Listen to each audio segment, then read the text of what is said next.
Cockroach જનતા પાર્ટીના સ્થાપક અભિજીત દીપે કહ્યું છે કે તેઓ તેમના સ્કોલરશિપ લેટર અને એજ્યુકેશન લોન સંબંધિત દસ્તાવેજો બતાવવા તૈયાર છે. આ અંગે અભિજીત દીપે કહ્યું છે કે મેં જોયું કે એક ભાજપ કાર્યકર્તાએ મારી વિરુદ્ધ આરટીઆઈ દાખલ કરી છે અને તેને જાણવા માંગે છે કે મેં મારું એજ્યુકેશન કેવી રીતે પૂર્ણ કર્યું છે. હું તેમને પૂછવા માંગુ છું કે શું તમારા નેતાઓ તેમની ડિગ્રીઓ બતાવશે.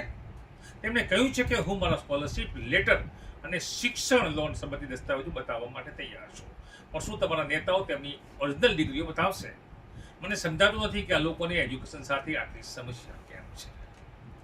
દીપે કહ્યું હતું કે જો કોઈ સામાન્ય પરિવારનો છોકરો બોસ્ટન યુનિવર્સિટીમાં અભ્યાસ કરીને પાછો ફર્યો છે તો તેઓ માટે શા માટે તેઓ પરેશાન થઈ રહ્યા છે? તમે લોકો શિક્ષણની વિરુદ્ધમાં કેમ છો? ઉલ્લેખનીય છે કે સુરતના એક આરટીઆઈ કાર્યકર્તા અમિત તિવારીએ શનિવારે દાવો કર્યો હતો કે તેમણે દીપિકાના પિતાની આર્થિક સ્થિતિની તપાસ કરવાની માંગ કરી છે. તે બાદ ધમાસાણ શરૂ થયું છે.